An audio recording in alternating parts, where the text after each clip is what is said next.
Buenas tardes a todos, muchas gracias por su presencia. Quiero agradecer muy especialmente a los profesores y profesoras aquí presentes, a los alumnos, a los graduados, a las universidades que participan directamente de manera presencial y los que lo hacen también por estos instrumentos que hoy tenemos, que son tan valiosos, que son la vía de la tecnología.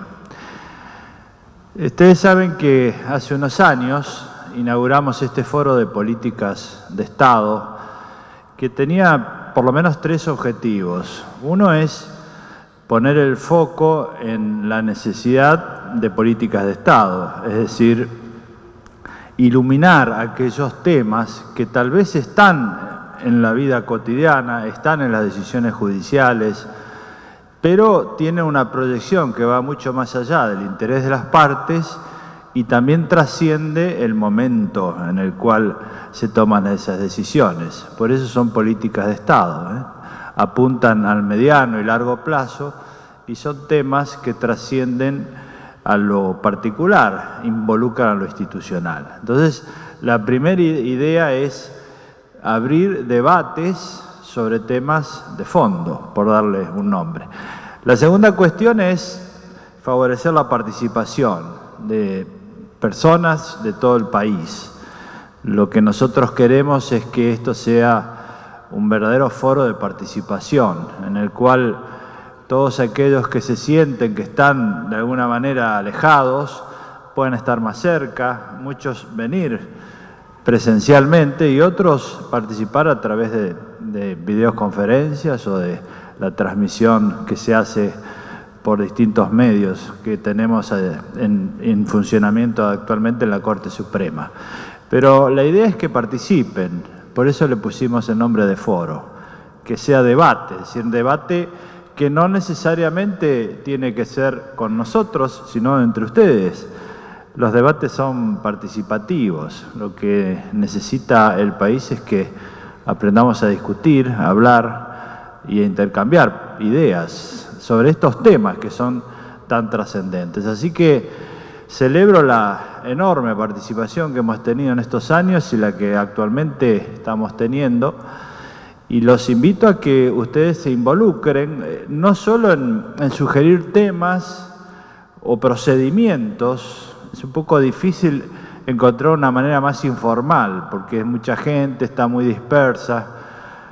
Tal vez sería más interesante grupos chicos, pero excluiríamos a otros. Bueno, pero las sugerencias que ustedes quieran hacer las pueden transmitir, porque ya están todos conectados vía internet, así que pueden hacer llegar mail, WhatsApp o lo que desean, sugiriendo mecanismos de participación o temas. Y la tercera cuestión que nos parece importante es dar la oportunidad a personas.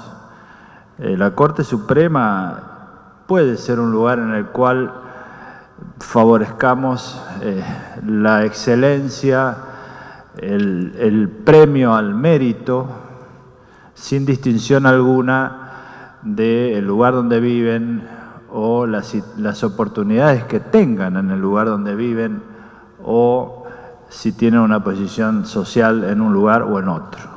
Con independencia de cualquier tipo de posición, lo importante es que si hay alguien que se esfuerza, que tiene vocación por ayudar, por trabajar un tema, por cambiar el país, es bueno que tenga su lugar, su oportunidad.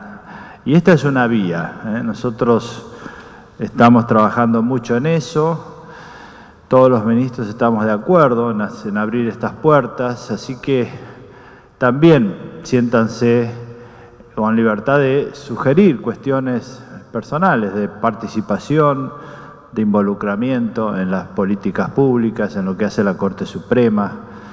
Es decir, si nosotros logramos reunir las mejores mentes y capacidades y vocaciones de lo que son las universidades argentinas, que tienen un enorme capital humano, tanto a nivel profesoral como a nivel de graduados y estudiantes, podemos tener un mejor resultado de la cooperación de todo eso. Entonces, este es el sentido por el cual hacemos una vez al mes estas reuniones, y lo importante es que en el interín ustedes continúen interactuando. El tema que hemos propuesto hoy es un aspecto complejo de las políticas de Estado, que en muchos países está comenzando a florecer, y ya en algunos hay instituciones que se dedican a interactuar entre las neurociencias y el derecho. Porque básicamente cuando se habla de neurociencias se habla de la conducta humana. Porque hay una idea que es que las neurociencias se ocupan del cerebro, lo cual es absolutamente cierto, pero es mucho más que eso. Es el cerebro como parte del órgano general de funcionamiento de una persona. Y no es solo eso, no es solo lo individual, sino también la interacción social. Hoy las neurociencias involucran un campo amplísimo de la conducta humana. Y el derecho es una ciencia que regula la conducta humana. Entonces hay entrecruzamientos. Y yo creo que la creatividad nace del entrecruzamiento de cuestiones diferentes. Yo hace muchos años citaba a Lautréamont, que ponía un piano y una máquina de coser, cosas que no tienen relación entre sí de manera aparente, pero cuando uno las entrecruza, ahí surgen ideas. ¿Y qué podemos decir de las relaciones que hay entre las neurociencias y el derecho? Nosotros hemos tenido en la Corte Suprema un caso que fue muy debatido, muy complejo, que era de una persona que estaba en Neuquén. Este caso ha sido ya decidido, es una sentencia de julio del año 2015.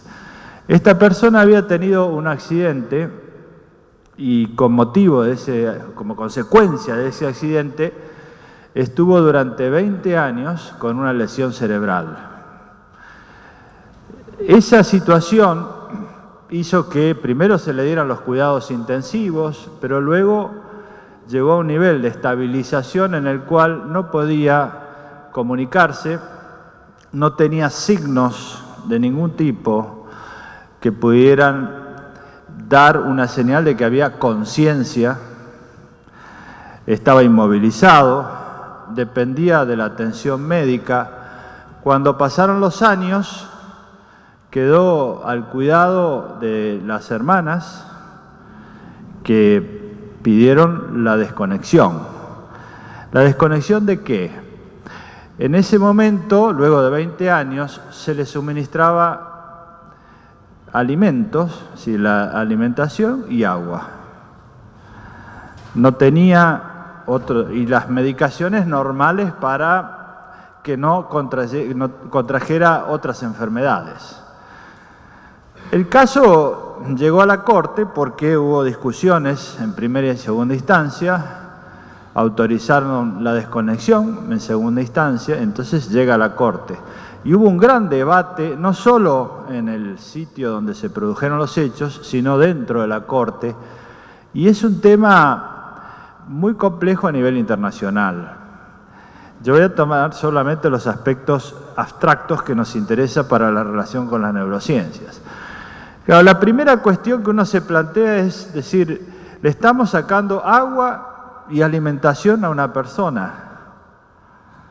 Esto es en sí bastante diferente del caso habitual que se ha planteado tanto en la legislación argentina con la Ley de los Derechos del Paciente o luego en el Código Civil o en otros países, que se trata dentro de las facultades que tiene una persona de autodeterminar cuál va a ser su voluntad cuando se enfrenta a situaciones de tratamiento médico. Entonces, a esto lo hemos denominado el derecho a rechazar tratamientos médicos o a decidir, mediante directivas anticipadas, cuál va a ser su situación.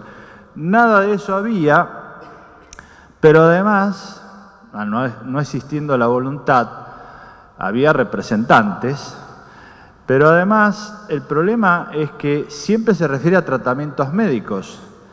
no a suministro de alimentos y de agua. Y aquí se discutió mucho el tema, porque se decía, ¿realmente pueden los jueces negarle agua y alimentos a una persona?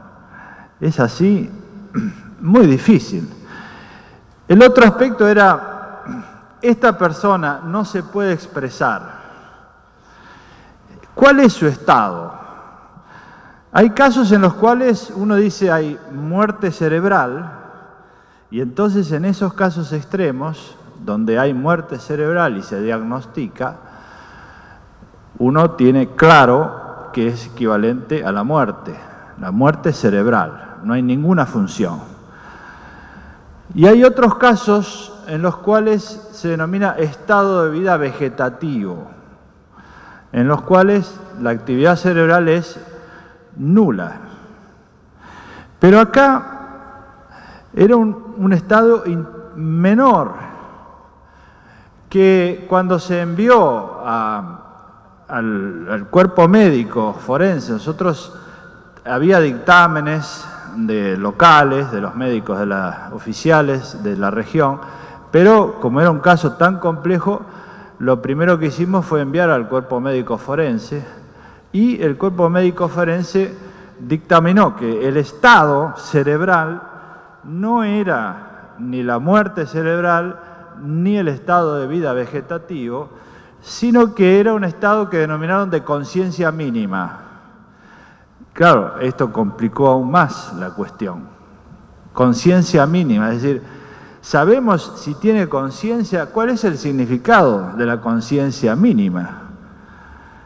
Que puede sentir, puede comunicarse. Bueno, hubo ampliación de estas pericias y el caso estuvo circulando aquí en la Corte mucho tiempo porque no había acuerdos acerca de cuál es la decisión a tomar, la más correcta. Entonces, solicitamos luego una pericia especial a cargo del centro, aquí está la cooperación, de neurociencias de Favaloro, donde estaba el doctor Facundo Manes, que se trasladó allá con todo su equipo. Hicieron una filmación del caso, lo estudiaron y ahí encontramos puntos de cierta certeza acerca de cuáles son las diferencias que establecen las neurociencias entre la muerte cerebral, el estado de vida vegetativo y la conciencia mínima. En el estado de conciencia mínima, el tema es que no hay ninguna posibilidad de recuperación.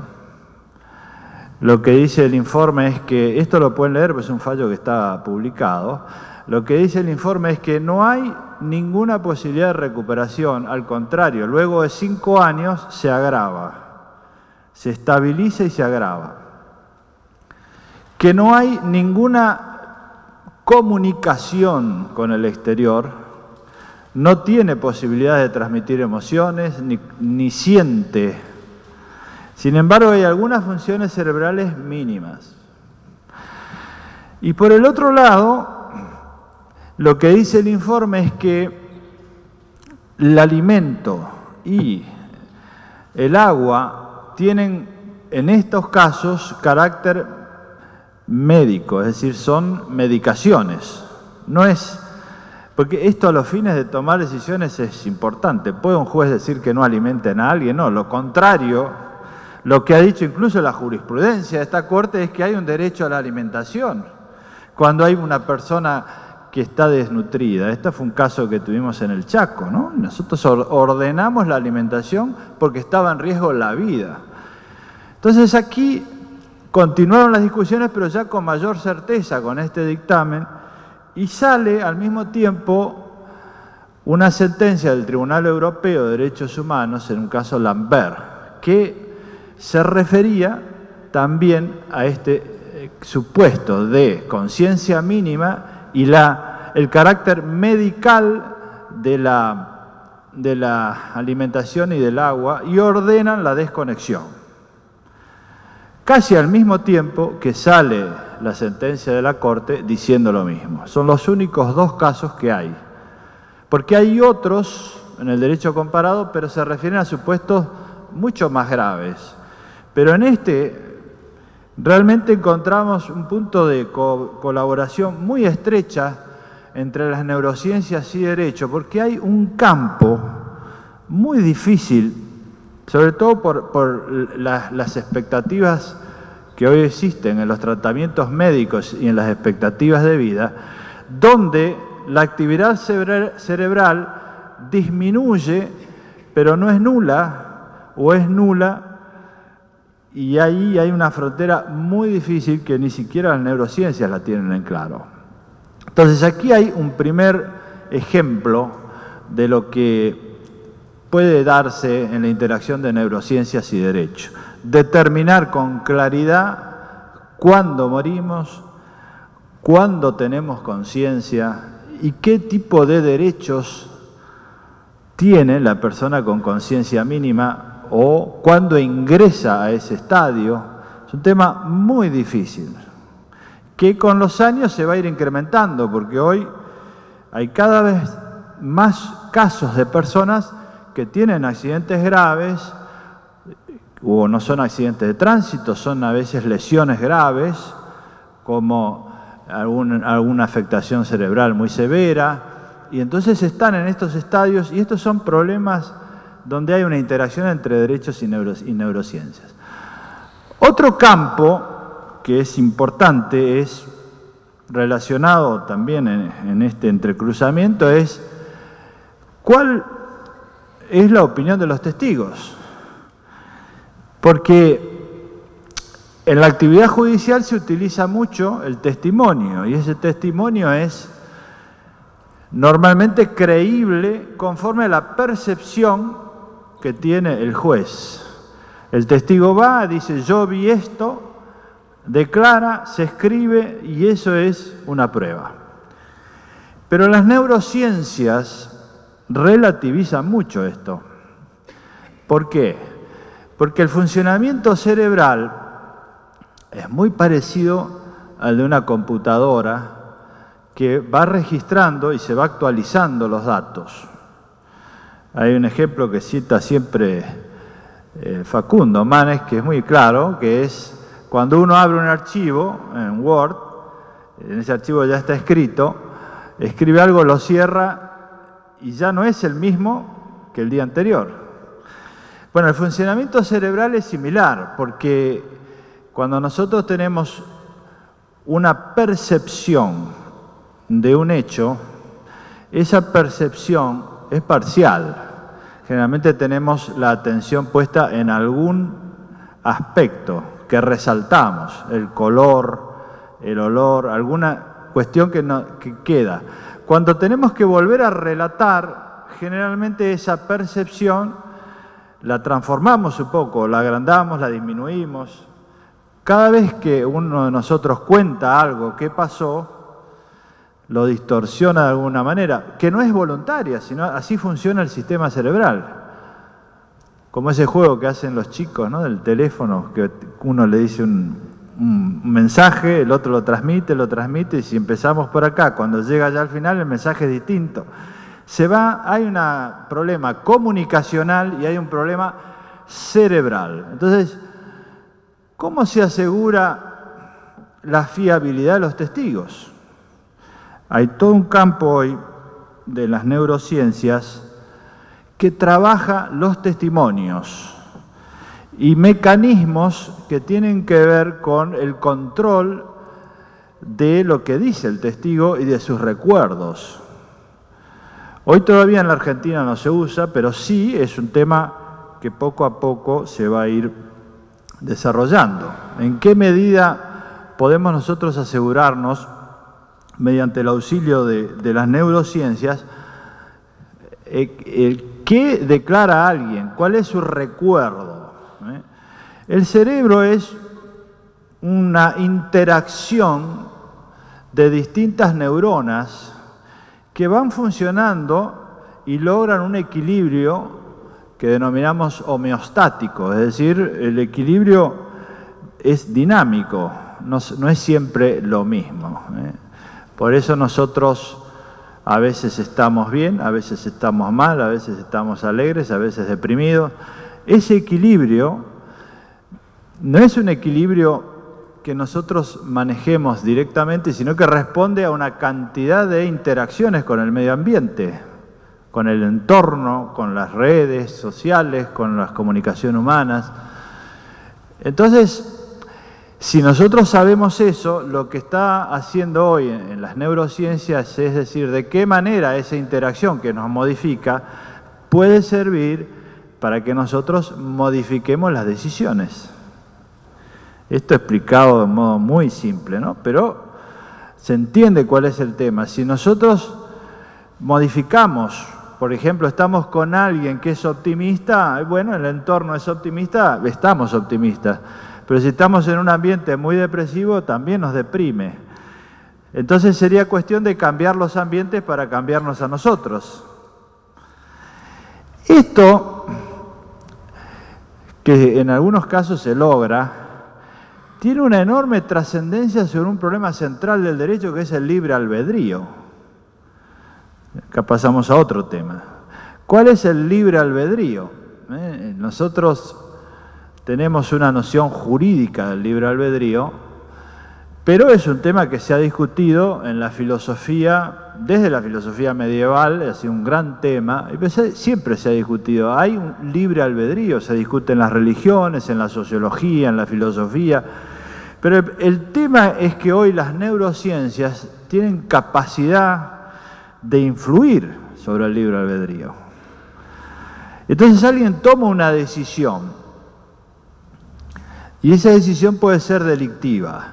Si uno empieza a investigar a través de una indagación médica, seguramente va a encontrar causalidades que lo llevaron a tomar esa decisión. Por ejemplo, medicamentos, entornos adversos, educación, la infancia. Y entramos en un campo donde todo es relativo y la imputación jurídica podría caer. Este es un problema hoy, porque se está discutiendo mucho. La realidad es cuál es si es una decisión autónoma o no. Por eso es necesario establecer acá una frontera. Nuestra opinión es que el derecho en realidad no tiene por qué seguir los parámetros de la ciencia, porque en realidad el derecho no busca la verdad, no busca saber cómo funcionó esa mente y qué tipo de decisiones tomó. Lo que busca el derecho es hacer justicia en un caso. Y muchas veces eso responde a ficciones jurídicas. La persona jurídica es una ficción, no existe. Pero permite que funcione el derecho, la economía, las sociedades anónimas. Bueno, la responsabilidad también es una ficción, se detiene en un punto, donde a veces no se detienen las ciencias o la moral. Pero ahí hay que establecer cuál es el límite. Y hoy hay un debate importante en ese entrecruzamiento entre el derecho, la responsabilidad, la imputación de responsabilidad, más que todo penal, y las neurociencias. Hasta ahora la cuestión es que el derecho tiene sus propias categorías decisorias y sus propios presupuestos para que funcione. Y cuando alguien comete un acto, el derecho juzga el acto. Y de ahí imputa la responsabilidad, pero no indaga en la multiplicidad de relaciones neuronales que llevaron a esa decisión, ni los medicamentos, ni las influencias de la infancia, ni nada de eso. Esta es una de las razones también por las cuales se discuten tanto las decisiones jurídicas cuando se habla en el lenguaje social. Mucha gente dice esto está bien, esto está mal. Es lógico, porque el derecho utiliza otras categorías. Otro campo de interacción, yo les voy a dar un panorama un poco acelerado, pero hay varios temas que son muy, muy interesantes. Es ¿cómo cuidamos los niños? Es una pregunta hoy central. Este es el tema que estudia hoy las neurociencias, pero también lo estudia el derecho. ¿Cómo van a ser los niños de hoy, dentro de 20 o 30 años? Nosotros sabemos que los niños de hoy, muy pequeños, están todo el tiempo interactuando con la tecnología.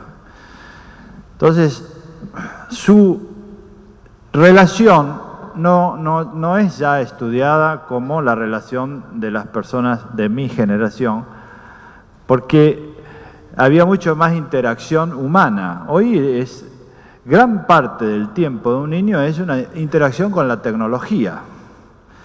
Esto produce problemas que están siendo estudiados ya en el campo de la psicología infantil, como por ejemplo el autismo.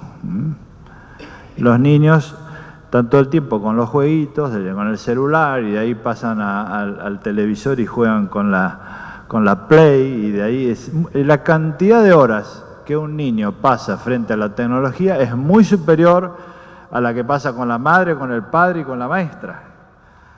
Entonces, es una generación cuya actividad cerebral ya es distinta. Porque el cerebro lo que tiene es adaptabilidad. Una de las grandes características que hoy se trabajan en materia de neurociencias es la adaptabilidad, la neuroplasticidad.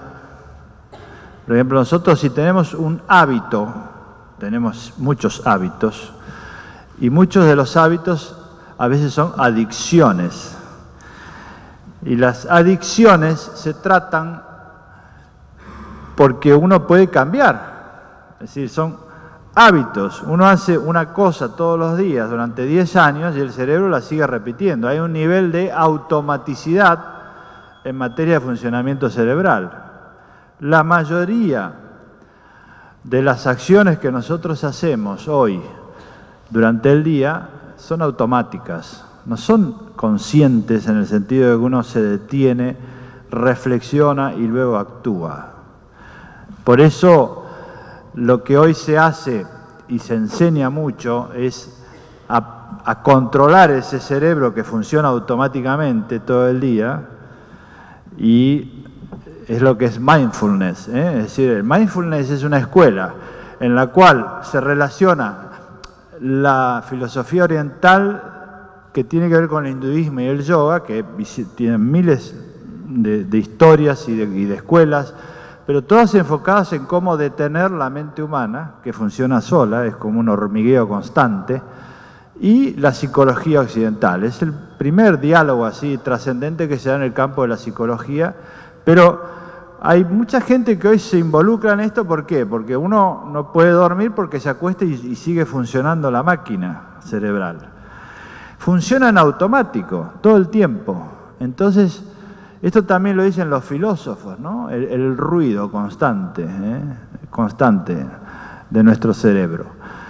Esto pasa hoy a cualquier edad. Imagínense los chicos que reciben una multiplicidad de incentivos de la tecnología, porque si ustedes se ponen a ver con detenimiento, el celular está todo el tiempo activando nuestra atención. Pero no es nuestra atención, es el cerebro que responde permanentemente y está todo el día trabajando, no hay descanso. El límite entre la escuela, donde el chico presta atención, y su casa se borró, lo mismo que el trabajo de todos nosotros. Hoy, gracias al celular, trabajamos todos los días hasta de noche, porque uno recibe mensajes. Entonces, eso hace que se quiebre la barrera temporal, la organización clásica del trabajo y el descanso. Entonces, claro, son cerebros hiperactivos que generan enfermedades. De ahí el estrés, la ansiedad y todas estas cuestiones. Esto, en el marco de la Convención de los Derechos del Niño, y lo que hace hoy el derecho es tratar de tutelar esta cuestión y establecer barreras de protección de la autonomía infantil del niño, el desarrollo progresivo del niño, que es un gran tema hoy. Es un gran tema porque hay mucho trabajo, tanto en las neurociencias como en el derecho, en el sentido de proteger un ámbito en el cual no estén controlados, porque en definitiva lo que sucede es que uno va transmitiendo información, ideas, control, y si en el siglo XX Orwell tenía miedo de que hubiera un gran observador que nos sacara los datos, se apropiara de ellos, que era el Estado, y entonces nos controlara, lo que sucede hoy, yo recomiendo siempre un libro que se llama Del enjambre, de Chul Han, que es, estudia en Alemania, es un profesor alemán, donde él dice que lo que ha cambiado es que nosotros damos la información. Hoy toda la información se la damos nosotros al gran hermano. Y los chicos están muy controlados hoy en lo que piensan, en la capacidad crítica, en lo que opinan. Es una situación muy importante si lo que queremos es preservar el espíritu crítico de una generación para poder transformar la sociedad de acá a 20 o 30 años. Entonces, no es un tema menor que existan políticas públicas en este aspecto. Otro tema que se estudia en común son los denominados sesgos cognitivos, que es un aspecto que se ha desarrollado también en el ámbito del análisis económico. Saben ustedes que hay un premio Nobel dado a 2 economistas psicólogos sobre los sesgos cognitivos. Es decir, los sesgos cognitivos son conductas en las cuales la actividad cerebral no es reflexiva. Nosotros en realidad tenemos como un esquema que aplicamos. Y esto tiene aspectos buenos, porque cuando nosotros tenemos esquemas, funciona mucho más fácil todo. Las decisiones que tomamos, las tomamos en base a esquemas que ya tenemos a priori. Por eso nuestro cerebro es sabio. Una gran cantidad la mayoría de las actividades que tenemos y las decisiones que adoptamos son automatizadas porque tenemos esos esquemas. Por ejemplo, pasamos años sin ir en bicicleta, pero la tomamos y sabemos andar, o las decisiones que tomamos a diario ni las pensamos. Vamos manejando el auto y a veces estamos pensando en otra cosa. Si el cerebro tiene una capacidad enorme de establecer una base automatizada y una base reflexiva. Esto tiene algunos problemas que son serios, sobre todo en el plano macrosocial, que es otro aspecto que me parece que es interesante mostrarles. ¿Por qué? Porque esto lo vemos nosotros en sociedades como la Argentina y creo que hoy en casi todo el mundo, donde los debates se hacen simplemente por una cuestión formal. Hemos perdido la capacidad de debatir. Lo que se estudia en las neurociencias es que en realidad hay sesgo cognitivo, lo que vamos a hacer siempre es buscar la ratificación de nuestro esquema previo. Y si ustedes hacen un experimento de cualquier tipo, se van a dar cuenta que hoy la mayoría de nosotros en todos los temas generalmente ratificamos algo que pensamos cuando vamos. Y acá está todo el marco institucional organizado para eso. Una persona que hoy tiene una idea, generalmente se encuentra con otras personas que tienen las mismas ideas. En Facebook, por ejemplo, los amigos, uno no busca a los enemigos o los que piensan distinto, busca a los que piensan parecido, se involucra en grupos que piensan igual. Los canales de televisión dan un menú para el que piensa de una manera, ve un canal de televisión, y el que piensa de otra manera ve otro. Las páginas de Internet, el utilizamiento de cookies, que son registros que uno no ve, pero registran las páginas que nosotros vemos, tarde o temprano nos llegan las páginas que corroboran lo que nosotros ya vimos. Está todo organizado en base a estos, porque hay un estudio de los sesgos cognitivos, no es casual. Entonces, claro, el problema de esto es que nosotros siempre vamos ratificando lo que ya pensamos y no hay espíritu crítico. Esto a nivel macrosocial, a nivel de los debates públicos, es un tema importante. Por eso vemos sociedades cada vez más polarizadas o parcializadas en muchísimos temas, porque esto se ve prácticamente porque el marco tecnológico e institucional lleva a eso. Hace 50 o 60 años atrás, la gente se encontraba acá en la plaza y discutía en la plaza. Había entrecruzamiento de posiciones diferentes. Hoy es muy difícil lograr eso. Entonces, este es un tema en el cual las neurociencias y el derecho están trabajando en conjunto. ¿Por qué? Porque hay que tratar de ver cómo estos sesgos cognitivos en las neurociencias se pueden aflojar, es decir, se puede lograr que las personas tengan mayores opciones o por lo menos sean conscientes de los sesgos cognitivos y no crean que son decisiones racionales reflexivas.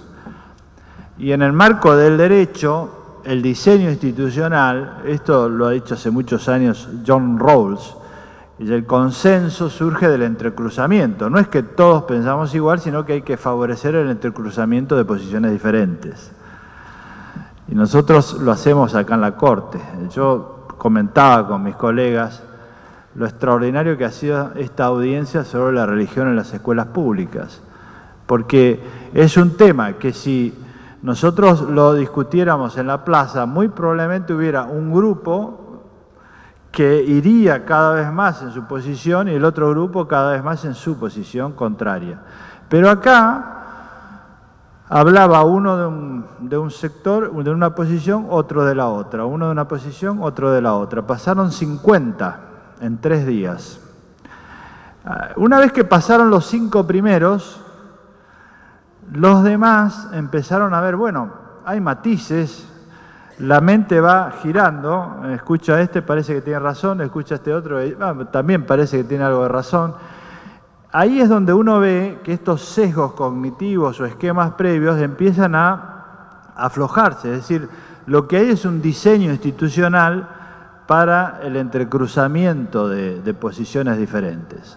Entonces ahí hay un campo ya no individual como los otros, sino macrosocial o institucional en el cual se puede hacer muchísimo en áreas donde las sociedades van hacia posiciones muy rígidas o duras.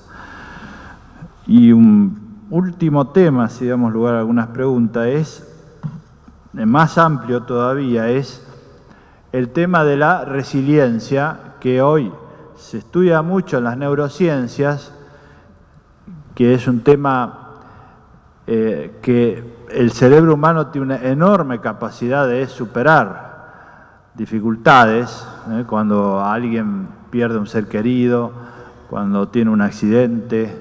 Entonces ahí hay un decaimiento, uno cae, pero después se recupera. Si se recupera quiere decir que tiene resiliencia, recupera su identidad. Pero si no la recupera, es que no tiene resiliencia y pierde la identidad. Entonces hay un estrés postraumático que conduce a enfermedades, que puede ser depresión, ansiedad, bueno, todas las enfermedades que son hoy tan difundidas, o una recuperación postraumática positiva. Hay gente que ha estado en situaciones muy difíciles y eso lo transformaron en grandes oportunidades. Los ejemplos son numerosos, desde gente que ha estado en campos de concentración y llegaron a ser grandes filósofos, O si ustedes dicen un niño que nace en una ciudad bombardeada por aviones, sin familia y destruido, en un país destruido, ya no tiene ninguna posibilidad. Pero si ustedes analizan la situación en los años 50 y 60 en Londres, ahí nacieron casi todos los músicos que hoy son los que han transformado la cultura del rock en el mundo. Porque cuando eran chicos, John Lennon y todos los que conocen, vivieron en ese mundo, es decir, gente que transformó la crisis en una oportunidad. Esto es la capacidad de resiliencia. En el derecho también se estudia mucho, no solo desde el punto de vista de las personas, sino también del ordenamiento social, porque las sociedades y la naturaleza pierden la resiliencia, la capacidad de recuperarse. Nosotros sabemos hoy que los inviernos ya no son como antes. Bueno, ese es un caso de pérdida de resiliencia. Se lo ataca, se lo ataca, se lo ataca, y entonces ya no se recupera. Y entonces pasamos a otro estadio donde hoy la naturaleza funciona de otra manera. No es igual que hace 50 años por efecto de la acción humana. Eso es pérdida de la resiliencia de los microsistemas naturales. Eso es algo muy evidente hoy. También las sociedades, cuando tienen grandes conflictos, pueden perder su identidad. Sociedades que son democráticas reciben un shock y pueden ser autoritarias.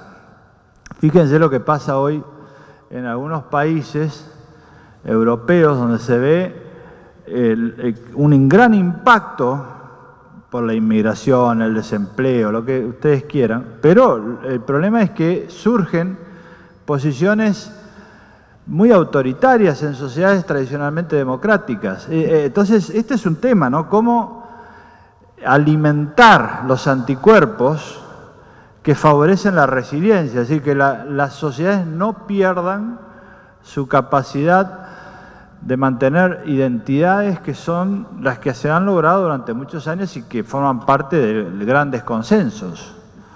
Entonces, esto se ve en el cerebro humano, se ve en la sociedad y se ve en la naturaleza. Hay analogías, entre las ciencias hay leyes análogas. Entonces, todo este material es muy importante si lo tuviera en cuenta la dirigencia global, ¿no? Porque esto mejoraría mucho la capacidad que tendríamos de conducir las sociedades hacia un mundo mejor. Algunos países han establecido que determinar, por ejemplo, en Estados Unidos, algunos sectores, en la época del presidente Obama, tenían la obligación, antes del dictado de una norma administrativa o regulatoria, de pasar por un control consecuencialista, ¿no? que se basaba en esto, en un análisis de la conducta. ¿Cuáles son los efectos que esta medida va a tener en la conducta individual y social? Por ejemplo, el caso más clásico es el de los seguros. Si uno piensa en la importancia que tienen los seguros hoy en el mundo, funcionan, ¿por qué? Porque tenemos miedo. La aversión al riesgo. Nosotros tenemos miedo de que nos pase algo, entonces nos aseguramos. Si no tuviéramos aversión al riesgo, si el Estado eliminara el riesgo, no habría seguros. Entonces, todas las normas que se dictan en ese campo tienen que tener en cuenta si suben o bajan la aversión al riesgo y si de esa manera favorecen o no el mantenimiento de la estructura asegurativa en un país. Es decir, son cosas que tienen mucha importancia, no son abstractas o menores. Por eso es que hay una tendencia en las políticas públicas muy importante y relevante a poner en relación lo que hace el derecho, que se fija en la conducta humana, y lo que hacen las neurociencias, que se fijan también en la conducta humana. Y hay instituciones como Harvard, tiene un instituto dedicado a eso, La ley, el cerebro, la ley y la conducta. Bueno, acá también hay actividades en ese sentido, pero para aquellos que les interesa, este es un campo extraordinariamente rico. Yo les mostré algunas de las cuestiones, pero ustedes se pueden imaginar la cantidad de interacciones que hay y de enorme futuro, porque con el tiempo las políticas públicas serias, no van a poder prescindir de un análisis de la conducta humana, y para eso van a tener que recurrir a las neurociencias. Incluso cuando se habla de salud pública, ¿Por qué? Porque gran parte de los proyectos de salud pública en el mundo entero están destinados a curar las enfermedades, y otra gran parte, cada vez más, es a evitar que la gente se enferme. Entonces es lo mejor si no hay enfermos, Entonces, para evitar que la gente se enferma, están todas estas políticas públicas destinadas a el cerebro sano, por ejemplo, que son hábitos. Ahí también se trabajan los sesgos, crear hábitos. Y esto tiene unos resultados extraordinarios. Fíjense el nivel de consumo de determinadas sustancias. Cuando hay una política pública destinada y fuertemente enfocada a eso, disminuye el consumo de esa sustancia y la gente está más sana y disminuye el gasto. Es decir, no es menor tener una idea de cómo funcionan las neurociencias y cómo funcionan las políticas públicas. Bueno, esto es un poco lo que le queremos transmitir acerca de esta rica interacción que hace que siempre tengamos algo de qué hablar, porque el derecho es inagotable, como es la conducta humana. Así que muchas gracias a todos por escucharme.